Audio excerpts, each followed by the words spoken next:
Hi, my name is Jamie Utt, and I'm a diversity and inclusion consultant who's been working with schools for more than 10 years to try to end the problem of bullying in our school communities.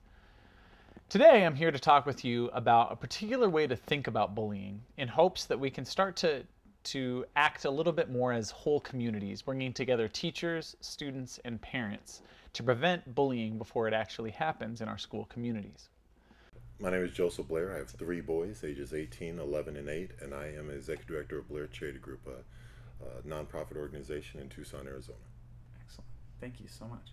Well, today we're sitting down with different parents and talking about bullying, and particularly we're talking about the concept of identity-based bullying, meaning that bullying isn't just sort of a general problem that requires general solutions. It's usually happening for very specific reasons, targeting specific identities. So I'm curious, as a parent who has a wide range of ages of kids, what questions you have or what advice you might be able to offer other parents in trying to work through that process. Well, I think advice-wise, it's just really to be cognitive of what's happening Mm-hmm. constantly, and really ask your kids those tough questions. Sometimes it's probably the most difficult thing. What I've found by even working with kids through my nonprofit is a lot of the parents just don't ask the tough questions. They don't want to hear the answers. They don't want to hear the wrong answers. So always having that constant open communication with your kids, that's probably the biggest thing that I think can really offset a lot of bullying and bullying tendencies if it is your child that might be doing the bullying. And Yeah. if you're not doing those things and really dealing with their aggressions when they seem a little more aggressive, because if you're not dealing with it at home, it's going to be funneled out somewhere else. And I think that it all starts at home.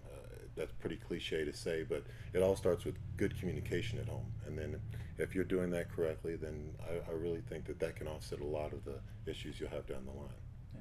Excellent. Yeah, and I think that's what you say about it all starts at home. That is often thrown around as a cliche, but that is the key, right? That is the key to these issues, is understanding that we have the most influence over our young people, even when we don't feel like they're listening to us. We have that For sure. influence. So, excellent. Any questions that you have about? Well, I think I'll tell you probably my biggest issue that I've had with my oldest, 18 years old now, is when he was younger, he had stuttering issues, and obviously it was a big problem for him just to deal with it on a day to day. He would tell me, people at school called me weird, and just I constantly talk him through those things and get to it. Well, now he's to the point now where he's older.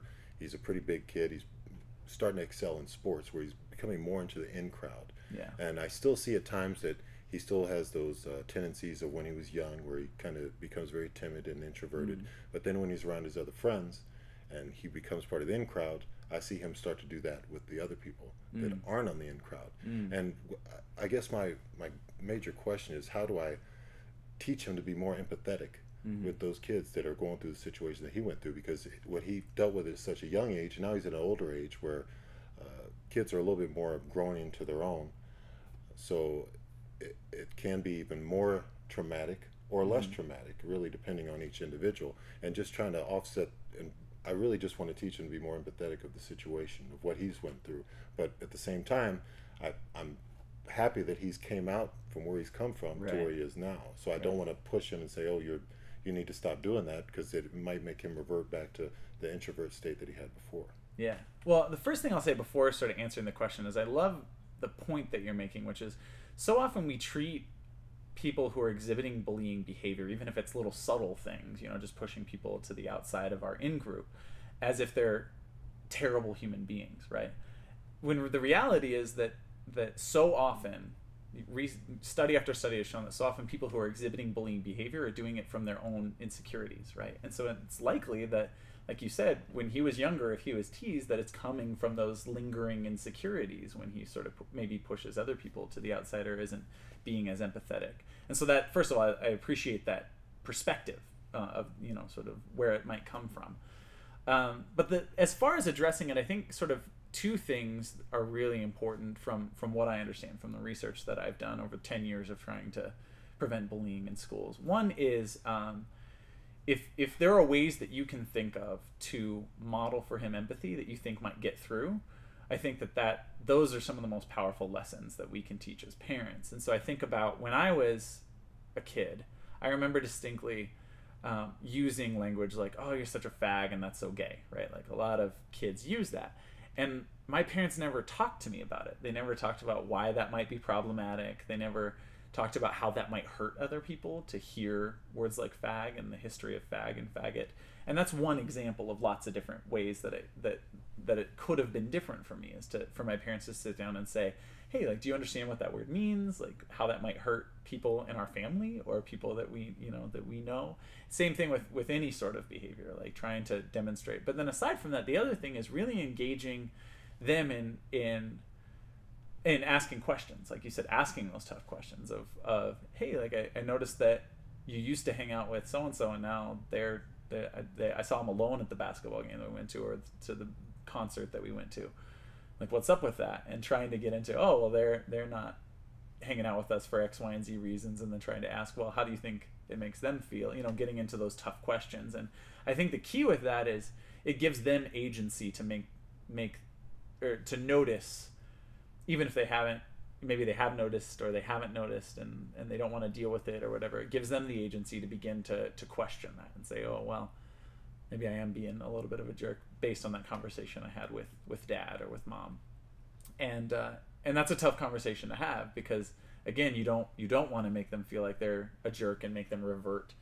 But by doing it in a way that's just like sort of a friendly banter, oh, I noticed that X, Y, and Z is happening. Like, what's going on with that? That might be able to disarm them without coming to them and being like, hey, it seems to me you're being a jerk, right? Like you're being the jerk that other people used to be to you. That's not necessarily, that's not going to disarm them. That's going to make them feel uncomfortable. So that, I think those two things, is modeling and then finding empathetic ways to ask them about it and have those tough questions, those tough conversations with them are key. So, oh, great. Excellent. Any other questions or thoughts? Really just going back to what you said, I think the main thing that I'm taking away from it is also just for them to understand that, especially for my son, to understand that to be included doesn't mean he needs to take up those negative actions. And that's the biggest thing I'm trying to get across to him, because he thinks that, okay, they were mean to me, so for me to be like them, I need to be mean to other people as well. And that's one of the big things I've seen, not only with my son, but working with other kids that have felt excluded. As soon as they get in the in crowd, now they become one of the mean girls or mean boys, or whatever it is, because they feel, okay, now that's the behavior I have to maintain in order to maintain my acceptance.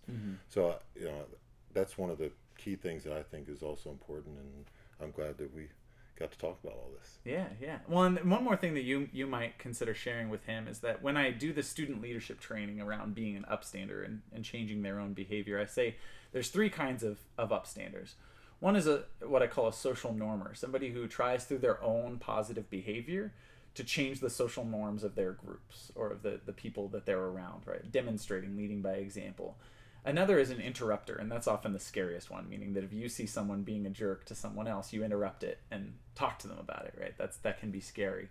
And then the last one is simply being what I call a first responder, meaning that you, after an event where someone has been mistreated or neglected or pushed to the margins of the school community, you go and talk to that person and talk to the person about, how that felt and how you can support them. And then also, if your friends are being jerks afterwards, go and talk to them and be like, hey, that's not cool for X, Y, and Z reasons. And that can be a really empowering thing to have choice about how to be a positive influence in your school, whether it's just that you're going to lead by example, or you're going to interrupt it when it's happening, or after it's happening, go talk to somebody about it. That might help him to feel like he has some agency in how he can be a positive influence. That's great. Yeah. Thank you. Yeah, thank you so much. I appreciate it.